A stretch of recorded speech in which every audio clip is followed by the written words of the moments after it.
College की fees जमा करवाने की आखिरी तारीख होने की वजह से माँ के कई बार मना करने के बावजूद भी वो रात को चाचा के इंतजार में बैठी रही, क्योंकि उसे किसी भी हाल में कॉलेज की फीस चाहिए ही थी।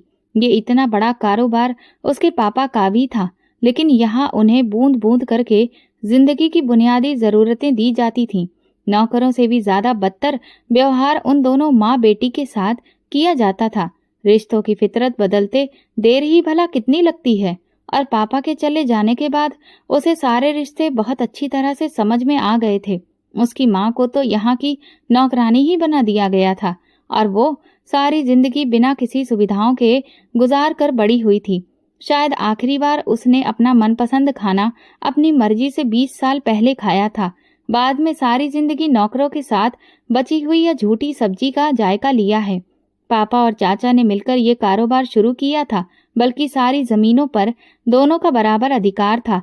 लेकिन उसके चाचा ऐसे जताते थे कि कारोबार और जमीन की आमदनी पर सिर्फ उनका अकेले का ही अधिकार था। वो इस तरह से गर्दन अकड़ाकर चलते जैसे अपने गुरूर के नीचे लोगों को रौंद देंगे। उनकी पत्नी भी कुछ कम बदजुबान और बदतमीज नहीं थी।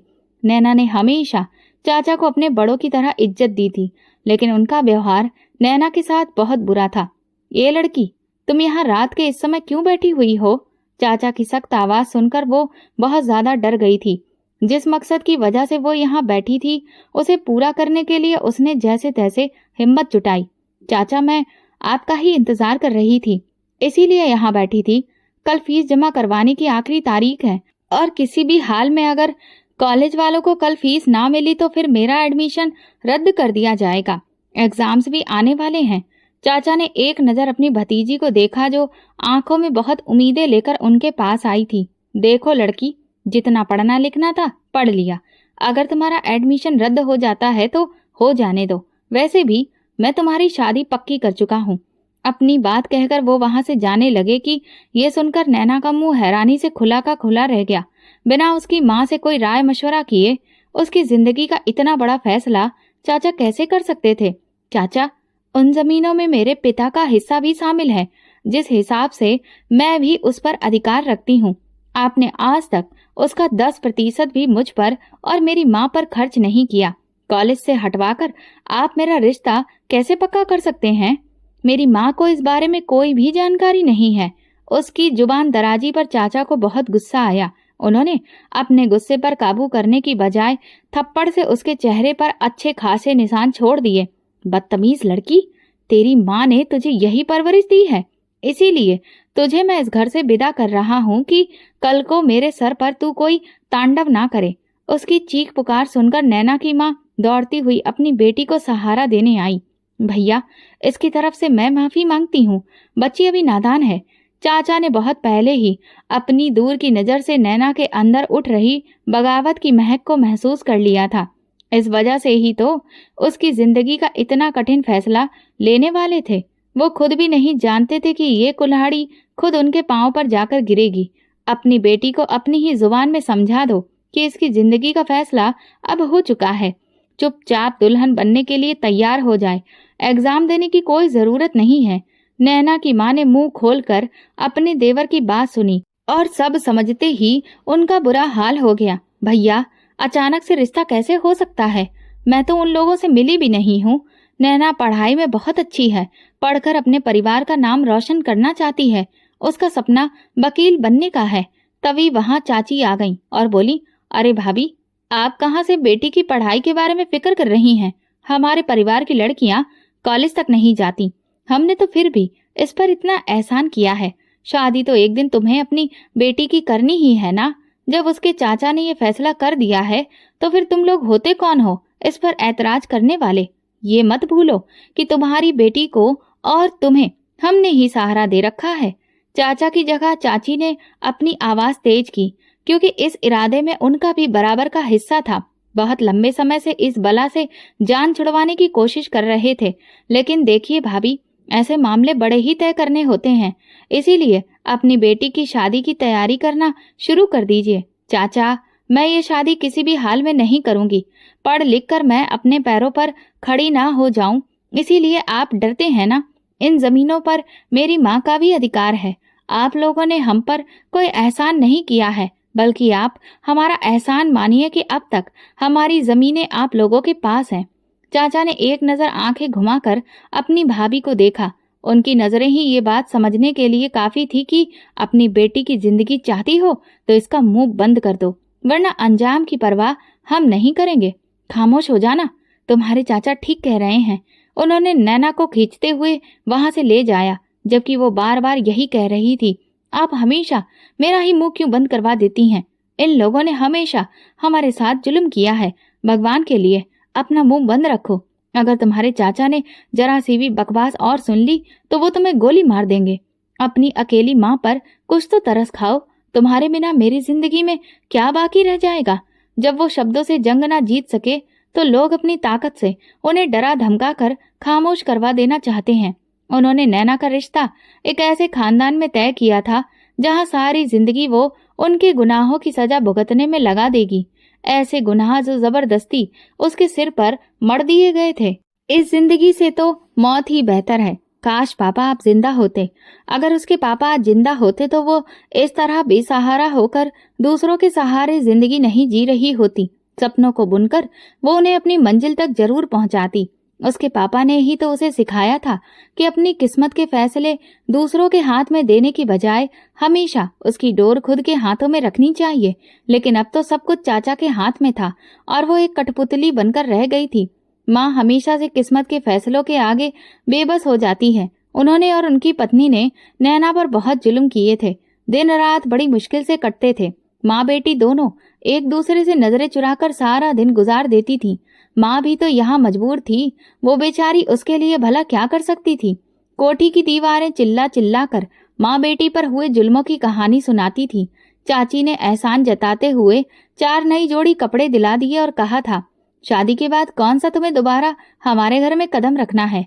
उनकी बात सुनकर वो चौंकी तो बहुत थी, लेकिन सवाल करने पर कौन सा कोई सीधा जवाब मिलने वाला था। 1 हफ्ते बाद उसकी शादी तय कर दी गई। अपने कॉलेज के एग्जाम देने की जगह अब वो जिंदगी के इम्तिहान में उलझ गई थी। अच्छा किया कि आपने इस चुड़ैल की शादी तय कर दी। वैसे भी जब से किताबें पढ़ने लगी है बहुत कानून की बातें करती है। नैना की चाची को खुद नहीं पता था कि उसकी शादी कहाँ हो रही है, लेकिन उन्हें अपने पति की चालाकी पर पूरा भरोसा था। इस कोठी पर राज करने का सपना उनका बरसों पुराना था। अब उन्हें नैना की पढ़ाई भी खटकने लगी थी। किसी भी तरह से वो उससे पीछा छुड़ाना चाहती थी और अब तो पक्के तौर पर जान छूट रही थी। वे निश्चिंत होकर बोले, उसे ऐसी जगह शादी कर रहा हूँ जहाँ वो सारी उम्र दलदल में फंसी रहेगी। अपने चाचा के सामने जुबान चलाती है, अब समझ आ जाएगा। नैना ये बातें सुनकर कमरे के बाहर ठिठक गई। वैसे इस कलमोही का रिश्ता तय कहाँ किया है? चाची ने पूछा। चाचा जोर से हंस पड़े। नैना खुद जानना चाहती थी कि उसे किस जाल में फंसाया जा रहा है। शायद चाचा ने किसी से पैसे लिए हों। अविनाश रायचंद। अरे वो तो हमारे दुश्मन हैं। आपने ही तो उनके भाई पर बंदूक तानी थी। भला उन्होंने ये रिश्ता कैसे मंजूर कर लिया? तुम्हें हर बात की तह तक जाना होता है। जाहिर है ये शादी बदले के लिए ही की गई है। उन्हें लगता है कि मेरी जान मेरी भतीजी में कैद है। नैना के पैरों तले से जमीन खिसक गई। उसे लगा जैसे कोई भारी बोझ उसके कंधों पर गिर पड़ा हो। आज तक वो अविनाश रायचंद के बारे में कुछ नहीं जानती थी। उसने उन्हें कभी देखा भी नहीं था। चाचा की बातें सुनकर वो सारी बातें जाकर अपनी माँ को बताने लगी। बेटा, अपने नसीब पर भरोसा रखो। कैसे भरोसा करूँ माँ? मेरी किस्मत तो शुरू से ही खराब रही है। मुझे तो यकीन नहीं होता कि मेरे पापा और चाचा एक ही कोख से जन्मे हैं। इस पर माँ बस इतना ही कह सकी, फिर चुप हो गई, जैसे उन्हें खुद भी सच्चाई का पता नहीं हो। इसके बाद जिंदगी अपने ढर्रे पर लौट आई। सुबह से शाम बस काम काम और काम।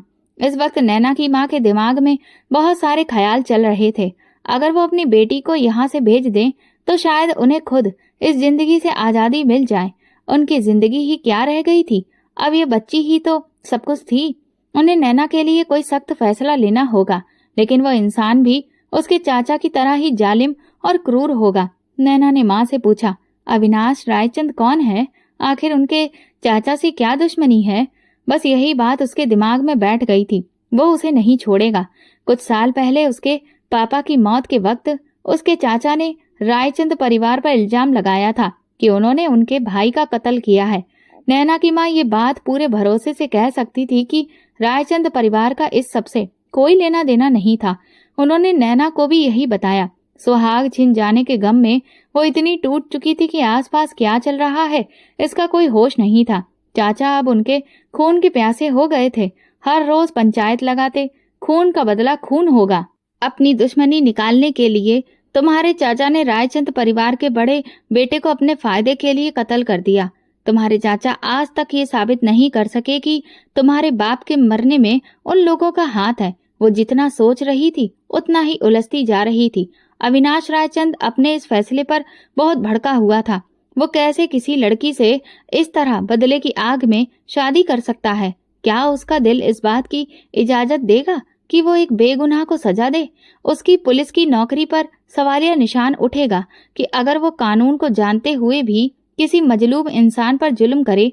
पापा, मुझे भी बड़े भैया के चले जाने का बहुत दुख है, लेकिन इस लड़की का इसमें कोई कसूर नहीं है। अपनी माँ के बहुत बुलाने पर वो अपनी ड्यूटी से कुछ दिन की छुट्टी लेकर वहां आया था। अविनाश ने अपने घर वालों के खिलाफ जाकर ये नौकरी शुरू की थी। उसे शुरू से ही पुलिस सर्विस में भर्ती होने का बहुत शौक था। जुल्म के खिलाफ आवाज उठाने का जज्बा तो भाई की मौत के वक्त से ही उसके अंदर आ गया था। उस लड़की का इस परिवार से ताल्लुक तो है, लेकिन वैसे भी उसके चाचा को सबक सिखाने के लिए उसका यहाँ आ जाना ही काफी है। अविनाश उन्हें समझाना चाहता था कि अगर चाचा को अपनी भतीजी इतनी ही प्यारी होती तो वो ये सौदा करने के लिए इतनी आसानी से तैयार नहीं होते। अगर वो उसकी जिंदगी के बारे में सोचते तो कभी जानते हुए भी उसे इस आग के कुएं में नहीं धकेलते। वो तो बस आपका ध्यान भटकाना चाहते हैं। लेकिन अविनाश के पिता को उसकी बात पर भरोसा नहीं हुआ। उन्हें यही लगा कि ये लड़का शादी ना करने के कारण ऐसा कह रहा है। देखो, अगर तुम चाहते हो कि हमारे दिल में लगी बरसों की आग ठंडी हो जाए तो फिर चुपचाप शादी के लिए हाँ कर दो। अपने बाप की बातों को सुनकर वो बेहद बेबस महसूस कर रहा था। उन्हें कैसे समझाए कि अपने जमीर की अदालत में वो क्या जवाब देगा।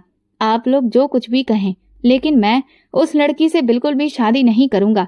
मेरी पत्नी होगी, वो मेरी इज्जत होगी, और अपनी इज्जत को ऐसे जुल्म का शिकार कैसे होने दूं? वो जानता था अगर उसका भाई आज जिंदा होता तो वो उसके फैसले का साथ देता। उसने हाथों में चूड़ियां नहीं पहन रखी थी कि पीठ पीछे वार करके किसी बेगुनाह को सजा दे। इस तरह से तो उसके सीने में लगी हुई आग कभी ठंडी नहीं होनी थी। पुलिस फोर्स को उसने ज्वाइन ही इसलिए किया था कि अपने भाई की मौत का बदला ले सके। बोलो, कैसे कह सकते हैं कि मैं अपने भाई से प्यार नहीं करता? इतने सालों पहले के जख्म वो भी नहीं भूला था। ऐसा भाई जिसने औलाद की तरह उसे पाला हो, उसके आंखों के किनारे नम होने लगे। कौन कहता है कि मर्द रोते नहीं हैं? अगर उसके किसी खास को तकलीफ पहुंचे तो वो भी ऐसे ही तड़प उठता है। आप सब लोग मेरी आदत को बहुत अच्छी तरह जानते हैं, फिर भी मेरे आते ही सबने घेर लिया। तुम्हारा बेटा इतना भी नाजुक नहीं है। कभी थाने जाकर देखो कैसे मुजरिमों की धुलाई करता है। एक माँ ही थी जो समझती थी कि ये सब गलत है। अविनाश के पिता ने अपनी बहू की तरफ देखा जो नजरें चुराकर वहां से अपने कमरे में बंद हो गई थी। इतने सालों बाद एक उम्मीद जगी थी कि उसके पति के कातिल को इंसाफ मिल जाएगा, लेकिन ये उम्मीद का दिया भी बुझ गया था। अपने बेटे को समझा दो कि हमेशा मेरे खिलाफ जाने की इजाजत नहीं दूंगा। पहले उसने जिद करके पुलिस में भर्ती ली और अब वो मेरे फैसलों के खिलाफ जा रहा है। इस बार अगर उसने मेरा फैसला नहीं माना तो मैं उसे जायदाद से बेदखल कर दूंगा। भाभी तुरंत अपने देवर के कमरे में चली गईं। उन दोनों का रिश्ता बहन भाई जैसा था। अविनाश ने उन्हें हमेशा अपनी बड़ी बहन की तरह ही माना। क्या आप भी चाहती हैं कि किसी बेगुनाह को सजा मिले? वो तो आपके पति की कातिल नहीं होगी, फिर कैसे उसे सजा मिल सकती है? तुम्हें मेरे चेहरे की उतरी रंगत और मेरे बच्चों का अनाथ होना शायद दिखाई नहीं देता। तभी तुम उस लड़की की तरफदारी कर रहे हो। वो बेबस हो गया था और घर वालों के आगे हथियार डाल दिए। सब लोग बहुत हैरान थे कि आखिर जिसने सारी जिंदगी कहा कि वो शादी नहीं करेगा, उसने शादी पर हाँ कैसे कर दी। बारात लेकर जाने का वक्त हुआ तो दुल्हन ही भाग गई। तुमने हमें यहाँ बेइज्जती के लिए बुलाया था। अगर अपनी भतीजी को इस तरह से छुपाना ही था तो पहले ही शादी के लिए हाँ क्यों किया? नैना के चाचा के चेहरे का रंग साफ बता रहा था कि उनके हाथों से कबूतर उड़ गए हैं। वो अपनी भाभी पर जोर देकर पूछने की कोशिश कर रहे थे, अगर तुमने नहीं बताया तो तुम्हारी बेटी को मैं जिंदा जमीन में गाड़ दूंगा। उसकी हिम्मत कैसे हुई हमारे उसूलों के खिलाफ जाने की। नैना की माँ ने मुंह से एक शब्द भी नहीं निकाला। वो लहंगा पहने तेजी से भाग रही थी। माँ की जान को खतरे में डालकर वो इस दलदल से निकल रही थी। वो अपराध बोध का शिकार थी। सांसें फूल रही थी, लेकिन वो उन लोगों के इरादे कामयाब नहीं होने देना चाहती थी। शायद वो लोग अभी भी उसके पीछे लगे हों। उसका लहंगा बार बार पैरों में अटक रहा था और सुबह से कुछ ना खाने के कारण सर भी बहुत तेजी से घूमने लगा था। तभी एक बार फिर लहंगा अटका और वो मुंह के बल गिर पड़ी। अंधेरी सड़क पर एक तेज गाड़ी की रोशनी उसकी आंखों पर पड़ी और किसी ने उसे कंधे से पकड़कर उठाया। वो कोई मेहरबान इंसान लग रहा था। शायद अब वो यहाँ से बचकर निकल जाए और सुबह होने से पहले इस गांव की सरहद से कहीं दूर निकल जाए और फिर उसका नामो निशान भी बाकी ना रहे। फिर शायद उसके चाचा के शिकारी कुत्ते भी उसे कभी पकड़ ना पाएं। कहाँ भाग रही हो? उस इंसान ने अजीब सी दिलचस्पी से पूछा। वो इस दरिया दिल आदमी से मदद मांगने के बारे में सोच ही रही थी कि डर और ज्यादा बढ़ गया। जल्दबाजी की वजह से उसकी सांस तेजी से फूल चुकी थी। मेरी शादी जबरदस्ती अविनाश रायचंद से हो रही है। मुझे शहर जाना है। वो डर से भारी आवाज में बोलने लगी। तभी उसकी मासूम सी नजर सामने खड़े इंसान की शर्ट पर पड़ी, जिस पर अविनाश रायचंद लिखा था। वो कोई और नहीं बल्कि पुलिस की वर्दी में उसका होने वाला पति था, जिससे बचने के लिए वो भाग रही थी। अचानक डर के मारे वो पीछे हटने लगी, लेकिन अविनाश रायचंद ने उसकी कलाई कसकर पकड़ ली। अपने होने वाली पत्नी को सामने देखकर वो थोड़ा चौंका था। माँ बाप की पसंद पर उसे शक भी हुआ। 19-20 साल की दुबली पतली कमजोर सी लड़की जो शायद उसका एक थप्पड़ भी बर्दाश्त ना कर सके, वो उसकी जिंदगी भर की सजा कैसे झेलेगी? उसके जवान भाई की मौत के बोझ को कैसे सहेगी? पहले तो अविनाश उसे पहचान नहीं पाया था। उसे लगा ये कोई घर से प्यार मोहब्बत के चक्कर में भागी लड़की है। वो तो बस ये सोचकर उसे वापस घर भेजना चाहता था। मुझे तो लगा था कि तुम अपने चाचा को बहुत प्यारी हो, तभी उन्होंने तुम्हें छुपा लिया। लेकिन यहाँ तो लग रहा है कि तुम्हारे चाचा को तुमसे कोई प्यार ही नहीं है, इसीलिए तो भाग रही हो। उसकी बातों में गहरा तंज छिपा था, जिसे नैना अच्छे से समझ रही थी। उसने नजरें उठाकर उस इंसान की तरफ देखा और वर्दी पर लगे नाम की प्लेट पढ़ते ही उसकी आंखें हैरत से खुल गईं। चेहरे का रंग भी बदल गया। मुझे छोड़ दो प्लीज। अब उसे अपनी माँ की फिक्र होने लगी। अगर मेरे पकड़े जाने की खबर उन्हें मिल गई तो वो ये तकलीफ कैसे सहेगी? देखो, मैं तुम्हारे आगे हाथ जोड़कर विनती करती हूँ। मेरा तुम्हारे भाई की मौत से कोई लेना देना नहीं है। उस वक्त मैं भी खुद को खो चुकी थी। तुम्हारे चाचा से तुम्हारे जो भी हिसाब किताब हैं वो तुम अलग से निपटा लेना। अरे वाह, तुम्हारी तो अचानक से हकलाती जुबान बिल्कुल ठीक हो गई। अविनाश ने ताना मारा। भगवान का शुक्र है कि इस लड़की ने भागने का बीड़ा उठाया। तुम जानती हो, तुम्हारे चाचा के तोते उड़ चुके हैं। उनके चेहरे की रंगत उतर चुकी है। अपनी ही बारात से खाली हाथ लौट रहा था कि दुल्हन रास्ते में ही मिल गई। वो उसे यहाँ सड़क पर अकेले छोड़ देता तो अगले दिन वो फिर से उसके बाप के हाथ लग जाती और फिर शायद वो उसे उस जुल्म से ना बचा पाता। उसकी चीख पुकार की परवाह किए बिना वो उसे जबरदस्ती गाड़ी में डालकर शहर के अपने अपार्टमेंट में ले आया। पहले पहल वो बहुत डरी सहमी सी घर में घूमती रही, लेकिन धीरे धीरे उसे समझ में आने लगा कि अविनाश रायचंद गुस्से वाला जरूर है, पर नीच किस्म का आदमी नहीं है। इस घर से भागने का उसे कोई रास्ता नहीं दिख रहा था। इधर बलदेव रायचंद गुस्से से उसके चाचा के पीछे पड़ चुका था। उसे लग रहा था कि चाची की ये सोची समझी साजिश है। बलदेव रायचंद ने अपने कई आदमियों के साथ उन लोगों के कई अड्डों पर कब्जा कर लिया था। जमीनों को पानी देना बंद कर दिया था। जमीन बंजर होने के डर से चाचा बौखला चुके थे। अब उनकी कानूनी स्थिति रायचंद से कमजोर हो चुकी थी। वो जानते थे कि बेटे के बलबूते पर रायचंद इतना अकड़ दिखा रहा है। सालों पहले एक छोटी सी लड़ाई की वजह से उन्होंने उसे अपनी इज्जत का मसला बना लिया था। भाई की मौत के बाद उन्होंने बहुत चालाकी से रायचंद के बेटे पर झूठा इल्जाम लगा दिया। ये झूठी जीत उन्हें अंदर से बहुत सुकून दे रही थी, लेकिन उन्हें क्या पता था कि जालिम की भी एक पकड़ होती है। रायचंद ने इसी बुनियाद पर यह वादा किया था कि अगर वो अपनी भतीजी की शादी उनके बेटे से करवा दे तो उनकी जमीनों का पानी बंद नहीं होगा। लेकिन अब वो वादा भी टूट चुका था। इसने ही अपनी बेटी को भगाने में मदद की होगी, वरना उसमें इतनी हिम्मत कहाँ से आ गई? चाचा गुस्से से चिल्ला रहे थे। नैना की माँ सर झुकाकर सब बातें चुपचाप सुन रही थी। कुछ दिन इसे बिना खाए पिए तहखाने में डाल दो, शायद इसकी हालत देखकर इसकी बेटी तड़पते हुए वापस आ जाए। नौकरानी उन्हें खींचकर तहखाने में बंद करने ले गई, लेकिन वो माँ खामोशी से एक कोने में बैठ गई। उनके दिल को यही सुकून था कि उनकी बेटी यहाँ से भागने में कामयाब हो गई है। चाचा के आदमी कुत्तों की तरह पीछा कर रहे थे, लेकिन एक माँ की जुबान पर सिर्फ यही दुआ थी, मेरी बेटी जहाँ भी हो सलामत हो। देवरानी ने उम्र और रिश्ते की मर्यादा भुलाकर भी उन पर बहुत जुल्म किए थे। बहुत सख्त जान हो, इतनी मारपीट के बाद भी तुम्हारा मुंह नहीं खुला। उन्होंने कहा, अगर मुझे पता होता कि मेरी बेटी कहाँ है तब भी मैं तुम्हें कभी नहीं बताती, और अब तो मैं सच कह रही हूँ कि मुझे वाकई में नहीं पता कि मेरी बेटी कहाँ है।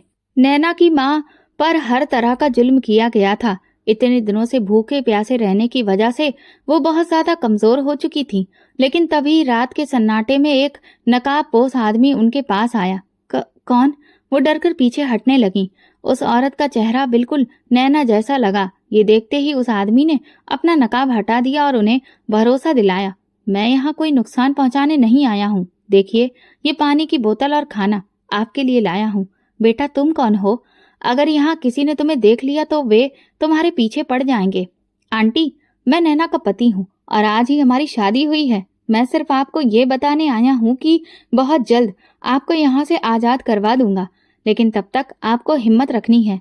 पेट भरकर खाना खा लीजिए, क्या पता दोबारा आना हो या ना हो। उसकी बात सुनकर जैसे नैना की माँ को भीतर तक राहत मिल गई। फिर उन्होंने घबराकर अपनी बेटी के बारे में पूछा, मेरी नैना ठीक है ना? वो बहुत मासूम है, उसका बहुत ख्याल रखना। अविनाश ने उन्हें पूरी तरह भरोसा दिलाया कि नैना के साथ वो कोई जुल्म नहीं कर रहा, बल्कि उसकी सुरक्षा के लिए ही उसने ये शादी की है। अब अगर उन्हें मौत भी आ जाती तो भी वो राजी खुशी उसे गले लगा लेती, क्योंकि अब उन्हें अपनी बेटी की सलामती का यकीन हो गया था। उधर नैना गुस्से से अपने सूट की आस्तीन चढ़ाती हुई सीढ़ियों से नीचे गेस्ट रूम की ओर बढ़ी। उसने गुस्से में दरवाजा खोला। वो आदमी उसे यहाँ छोड़कर भूल गया था। किसी अनजान आदमी के साथ रहना किसी इज्जतदार घराने की लड़की के लिए खतरनाक था। उसके पिता ने हमेशा औरतों की इज्जत की थी और माँ ने अनजान लोगों से दूरी बनाना सिखाया था, और आज वो इन हालात में थी कि दुश्मनों के घर में रह रही थी। जब भी माँ का ख्याल आता उसका दिल खून के आंसू रोने लगता। न जाने वे दरिंदे उसकी माँ के साथ कैसा सुलूक कर रहे होंगे। कहीं उन बूढ़ी हड्डियों को मारा पीटा तो नहीं। कई लम्हे वो रोते हुए गुजार देती। माँ की गोद को याद करते उसके आंसू टप टप बहते। आज इस आदमी से मैं हिसाब लेकर रहूंगी कि आखिर इसने मुझे यहाँ कैद क्यों किया है।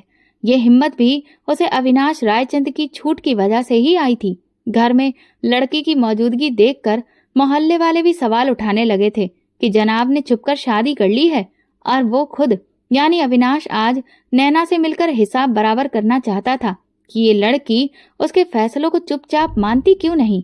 भला खिड़की के पास खड़े होकर पड़ोसियों की नजर में आने की जरूरत क्या थी। जैसे ही नैना कमरे में दाखिल हुई, अविनाश का चेहरा लाल हो गया।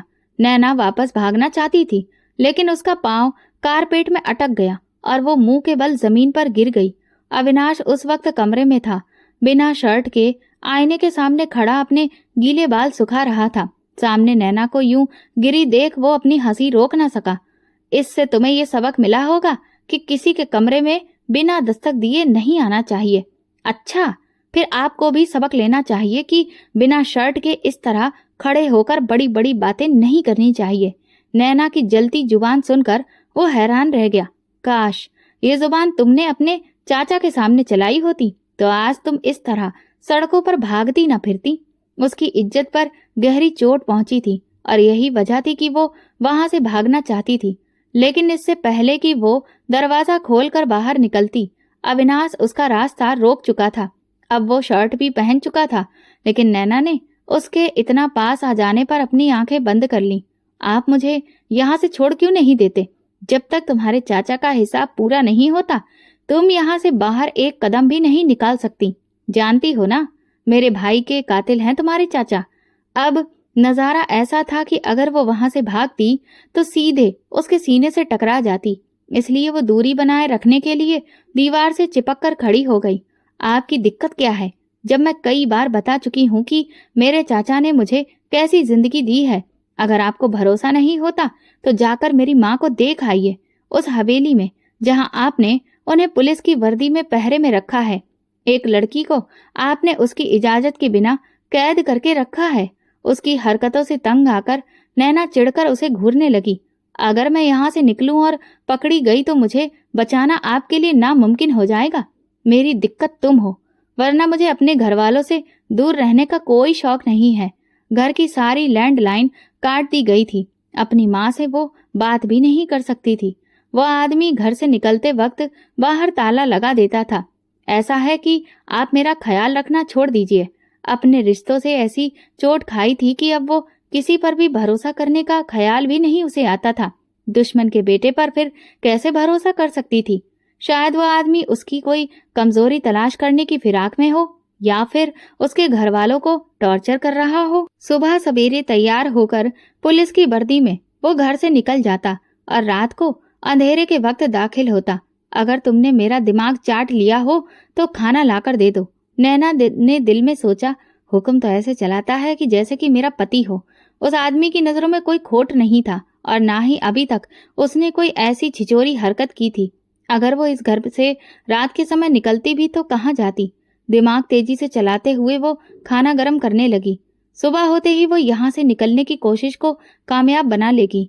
अगली सुबह अविनाश के निकलते ही वो घर की तलाशी लेने लगी। इस घर की डुप्लीकेट चाबी होना तो जरूर चाहिए। इतने दिनों से उसने ये दिमाग क्यों नहीं लगाया, वरना वो बहुत पहले यहाँ से निकल जाती। काफी तलाशी के बाद जब उसकी हिम्मत जवाब देने लगी, तभी उसे एक जगह अलमारी में चाबी का गुच्छा नजर आया। मेरा दिमाग आजकल इतना जंग लग चुका है, ये ख्याल मुझे पहले ही आ जाना चाहिए था कि कीमती चीज अलमारी में रखी जाती है। चाबी मिलते ही वो ऐसी खुशी से उछल रही थी जैसे कि खजाना मिल गया हो। तेजी से बाहर का दरवाजा खोलकर वो भागने लगी। ये कोई बड़ी सोसाइटी थी। शहर की तरफ उसका रुख बचपन के दिनों में ही हुआ था, इसलिए इतनी भीड़ भाड़ में वो बहुत घबरा गई थी। उसने ऐसे रास्तों को पकड़ा जो सुनसान थे। खामोशी से चलते चलते उसे ऐसा लगा जैसे दो लड़के उसका पीछा कर रहे हैं। वो अपनी रफ्तार तेज करती तो गाड़ी की स्पीड भी तेज हो जाती, और अगर वो धीमे धीमे चलने लगती तो गाड़ी उसके बिल्कुल बराबर में आ जाती। वे लोग उसकी बेबसी पर हंस रहे थे, जिससे उसे अंदाजा हुआ कि उसने घर से निकलकर कितनी बड़ी गलती कर दी है। उसे ऐसा नहीं करना चाहिए था।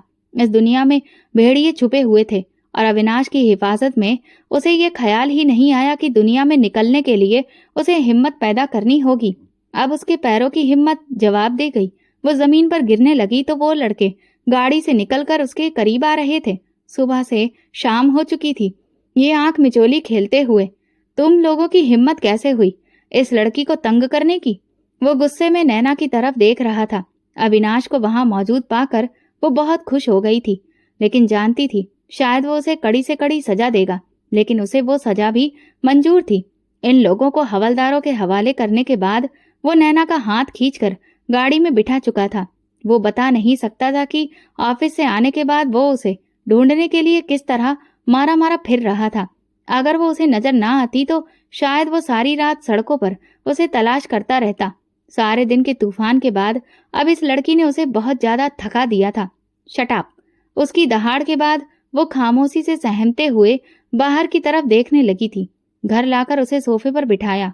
मैंने जो भी तुम्हें ड्रेस दिए हैं उनमें से कोई एक पहनकर तैयार हो जाओ। अभी कुछ देर में पंडित जी आने वाले हैं। लेकिन किस लिए? उसकी बात पर अविनाश ने अपनी आंखों से उसे घूरा। शादी के लिए। इससे पहले कि तुम और ज्यादा सवाल करो कि किसकी शादी है, तो मैं तुम्हें बता दूं कि हम दोनों की शादी है। ये बात सुनते ही नैना को जोर का झटका लगा था। वो हैरत से मुंह खोलकर अविनाश की तरफ देखने लगी। आधा घंटा गुजर जाने के बाद जब उसने कपड़े नहीं बदले तो अविनाश ने उसे बाजू से पकड़कर अपने सामने खड़ा किया।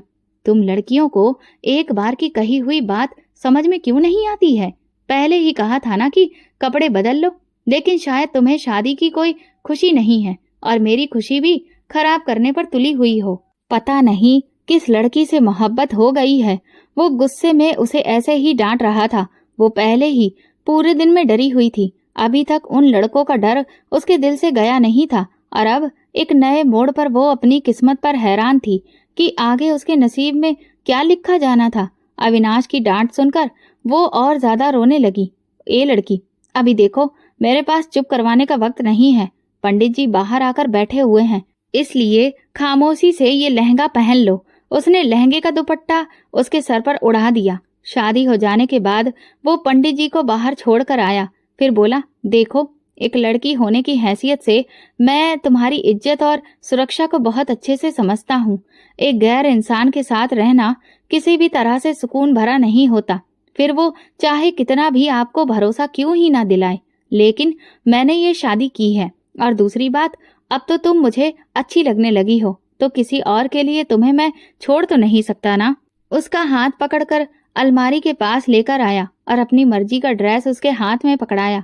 एक रोबोट की तरह वो उसकी हर बात को मान रही थी। कपड़े बदलने के बाद वो कमरा अच्छे से साफ कर चुका था। सारे दिन का थका हारा वो एक भरपूर नींद लेना चाहता था। खामोशी से अब कमरे में लेट जाओ। हाथ पकड़कर वो नैना को बेड पर लिटा चुका था। डर की वजह से वो भी उसके साथ लेट गई। वो अच्छे से जानता था कि उसकी पत्नी डरी हुई है, इसीलिए चुपचाप उसके सारे हुक्म मान रही है। अगले दिन वो इधर उधर देखने लगा, फिर तेजी से भागकर किचन में चला आया और दरवाजे के पास टेक लगाकर खड़ा हो गया। वो अपने कल के व्यवहार की वजह से शर्मिंदा था, लेकिन नैना को भी इस तरह से बचकर भागना नहीं चाहिए था। अगर अविनाश नैना की जुबान पर भरोसा कर चुका था, तो नैना का भी ये फर्ज बनता था कि वो उसके ऊपर थोड़ा सा यकीन रखे। वो बार बार अपने दिल को टटोल कर ये पूछना चाहता था कि क्या ये शादी करके उसे कोई पछतावा हो रहा है, लेकिन हमेशा जवाब इनकार में आता। शायद वो खुद भी इस मासूम लड़की का दीवाना हो चुका था। नैना सच से बेखबर चाय बनाने में मगन थी। कल से वो खुद भी बहुत डर गई थी। अगर अविनाश वक्त पर नहीं पहुंचता तो शायद वे लड़के उसकी इज्जत को मिट्टी में मिला चुके होते। आज वो अविनाश के दिए कपड़ों में मौजूद थी। रेड और पर्पल कलर की खूबसूरत साड़ी पहने खड़ी थी। उसकी कमर से नीचे तक आते लंबे बाल उस वक्त क्लेचर में बंधे हुए थे। हाथों में लाल लाल चूड़ियां थीं जो बार बार खनक रही थीं। क्या बात है, आज तो मुझे चारों खाने चित करने का इरादा है। ये कहते हुए अविनाश ने उसका हाथ पकड़ लिया। नैना की सांसें तेज हो गईं। वो अभी तक कल की बातों को भूली नहीं थी। ये कपड़े उसने सिर्फ इसीलिए पहने थे क्योंकि अब वो उसका पति था। अगर वो अपने पैसों में से कुछ उस पर खर्च करता है तो वो हक से ले सकती थी। रुकी हुई, मेरी चाय तो दे दो मुझे, अविनाश ने धीमी आवाज में उसे छेड़ा। अचानक ये इंसान इतना नरम और खुशमिजाज कैसे हो गया। नैना ने सोचा, आप यहाँ से जाइए, मैं चाय लेकर आती हूँ। उसने कहा, अच्छा, लेकिन मैंने सुना है कि किचन में पत्नी का हाथ बटाने वाला बीवी का गुलाम कहलाता है, और तुम्हारी मोहब्बत में मैं सोरू का गुलाम बनना चाहूंगा। आपको लगता है शायद कोई बुखार हो गया है या किसी ने जोर से डंडा मारा है, तभी ऐसी बहकी बहकी बातें कर रहे हैं। उसकी बात पर नैना की जुल्फों के साथ खेलते हुए वो मुस्कुरा दिया। उन दोनों की लड़ाई के बीच सारी रात गुजर गई। अब ये रिश्ता नैना को भी अच्छा लगने लगा था। अविनाश ने उसे वादा किया था कि जैसे ही सारे मामले सुलझेंगे वो खुद उसका कॉलेज में एडमिशन करवाएगा। वो लड़कियों की पढ़ाई के पक्ष में था। नैना भी इसी भरोसे ये रिश्ता स्वीकार किया था। अब वो उस पर भरोसा करना चाहती थी और उसे चाहने भी लगी थी। अगला दिन अविनाश के लिए बहुत बड़ा मोड़ लेकर आने वाला था। नैना का चाचा, जो एक दरिंदा था, उसकी मां को कैद करके जबरन काबू में रखे हुए था। इस वजह से ही अविनाश उसे सजा दिलाना चाहता था, लेकिन इस बार भगवान ने उसके सब्र का बहुत बड़ा इनाम सोच रखा था। घर से निकलते वक्त उसने नैना को प्यार से चूमा और हिदायत दी, अगर पुलिस वाले तुम्हें लेने आए तो खामोशी से उनके साथ चली आना। आज तुम्हारे लिए एक सरप्राइज है। वो बेशक एक बेहतरीन इंसान था जिसने अपने भाई की मौत का बदला खुद नहीं लिया। उस दिन वो अपनी पूरी टीम के साथ अपने दुश्मन के घर, जो अब उसका ससुराल बन चुका था, पहुंचा। यहाँ उसकी सास के साथ जो जुल्म किया गया था वो अब उसकी आंखों के सामने था। नैना का चाचा पुलिस को देखकर घबरा गया और बोला, आप लोग किस लिए आए हैं? लेकिन पुलिस बिना जवाब दिए घर के एक एक कोने की तलाशी लेने लगी। अब अपनी वर्दी का रौब दिखाओगे? हमने ऐसा कुछ नहीं किया, मैं अभी फोन मिलाता हूँ, वो चिल्लाया। अविनाश ने उसका फोन हाथ से छीन लिया और बोला, आप बुजुर्ग हैं, जरा आराम से करिए, जल्दबाजी आपकी उम्र को रास नहीं आती। तहखाने से नैना की मां को बरामद कर लिया गया।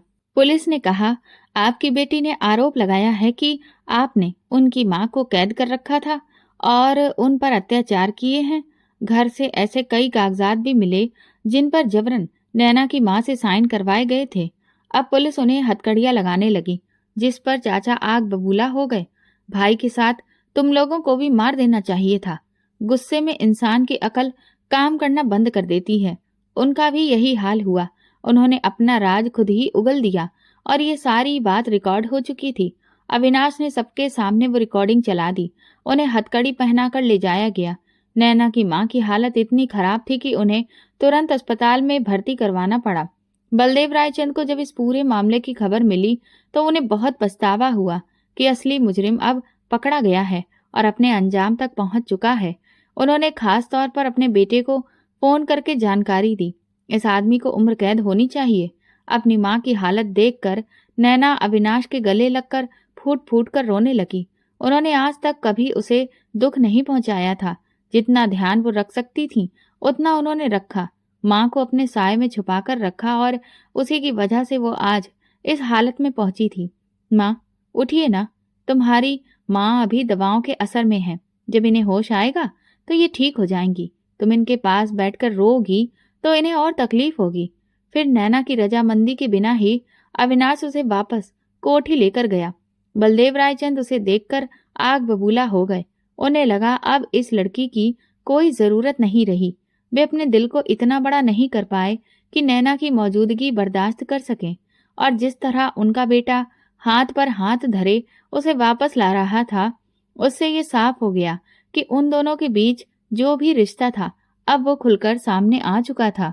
नैना अपनी माँ की हालत की वजह से बहुत गहरे सदमे में थी। उन माँ बेटी की जिंदगी कैसे गुजरी अब इसमें हमें कोई वास्ता नहीं। हमें अपना इंसाफ मिल चुका है। भाभी के चेहरे पर बरसों बाद मुस्कुराहट आई थी। वो भी खामोशी से खड़ी अपने ससुर की बातों को सुन रही थी। उन्हें इस लड़की से कोई दिक्कत नहीं थी, बल्कि वो जानती थी कि इस बच्ची के सर के साया भी एक दरिंदे ने छीना है। वो खुद भी एक डसी हुई लड़की है। जैसे आप लोगों ने जख्मों पर मरहम लगाया, वैसे उसने भी सारी उम्र इस शख्स की वजह से अनाथों जैसी हालत में गुजारी है। और अब ये मेरी पत्नी है, मैं कैसे उसे अकेला छोड़ सकता हूँ। देखो लड़की, उसके ससुर बोले, हम तुम्हारी जिंदगी में बस इतनी मदद कर सकते हैं कि अगर तुम्हें शहर में कोई मुश्किल आए तो हम मदद कर देंगे, लेकिन अपने बेटे की जिंदगी एक ऐसे परिवार की लड़की के साथ नहीं जोड़ सकते। अपने ससुर की बातों को दिल से बर्दाश्त ना कर पाने के कारण वो वहां से भागने लगी। अविनाश ने उसे रोकने की बहुत कोशिश की, लेकिन वो इस बात पर अड़ी रही कि उसे वापस अपनी माँ के पास जाना है। गुस्से में आकर अविनाश उसे अस्पताल छोड़कर वापस लौट आया और कहने लगा कि वो अब उसे लेने वापस नहीं आएगा, क्योंकि यहाँ से जाने का फैसला उसका अपना था। सारी रात अस्पताल में वो रोती रही।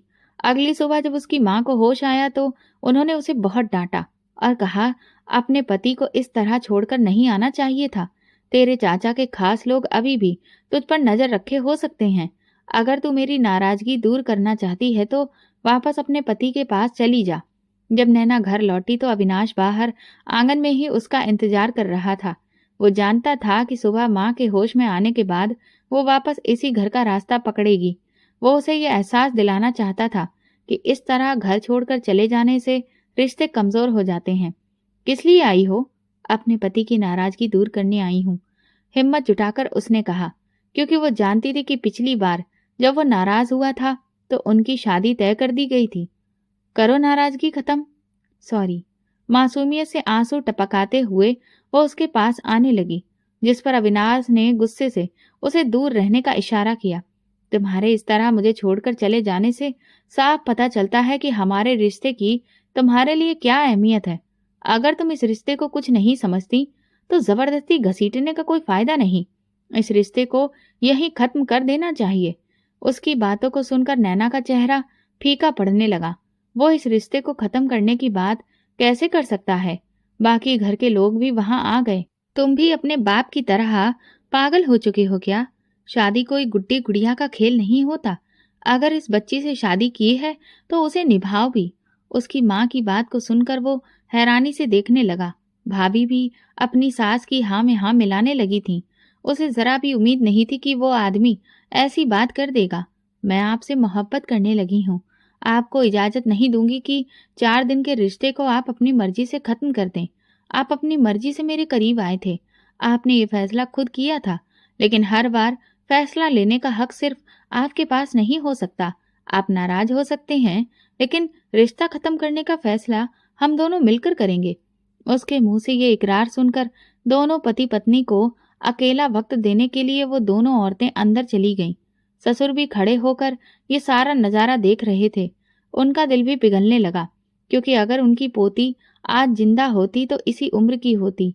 तो अब एहसास हो गया कि तुम मुझसे मोहब्बत करने लगी हो और हमारे बीच कागज के दस्तावेज से ज्यादा का रिश्ता है। जी, तभी तो यहाँ आई हूँ। इस बार इसीलिए माफ कर रहा हूँ कि तुमने अपने सास और जेठानी के सामने मोहब्बत का इकरार करने की हिम्मत की है, लेकिन आइंदा अगर तुमने मुझे छोड़कर जाने की गलती की तो माफी नहीं मिलेगी। शरारत से अपने निचले होठ को दबाते हुए वो बोला। नैना को एहसास हुआ कि उसने क्या हरकत कर दी है। शर्म से उसका चेहरा लाल हो गया। अविनाश के गले लगते ही वो चेहरा छुपा चुकी थी। अगर तुम दोनों की फिल्म स्टोरी यहीं खत्म हो गई है तो कमरे में जाकर बाकी का रोमांस कर लो। माँ बाप का तो जरा ख्याल ही नहीं है। आजकल की औलाद कैसी हो चुकी है। उनकी नाराजगी में छुपी प्यार भरी धमकी को देखकर वो समझ चुका था कि वो अपनी बहू को अपना चुके हैं। लेकिन नैना तो शर्म से गड़ी जा रही थी। पहले सास और अब ससुर भी उसकी हरकतें देख चुके थे, जबकि अविनाश नैना की हालत देखकर जोर से हंसने लगा। बहुत समय बाद उनकी जिंदगी में फिर से रंग भरने लगे थे और अब उस दरिंदे को भी उसकी असली जगह मिल चुकी थी। तो दोस्तों, अगर आपको हमारी कहानी पसंद आई हो तो कमेंट करके ज़रूर बताएं। वीडियो को लाइक करें और ज़्यादा से ज़्यादा शेयर करें। अगर आप चैनल पर नए हैं तो सब्सक्राइब जरूर करें और नोटिफिकेशन बेल दबाएं ताकि अगली अपडेट सबसे पहले आपको मिले। धन्यवाद।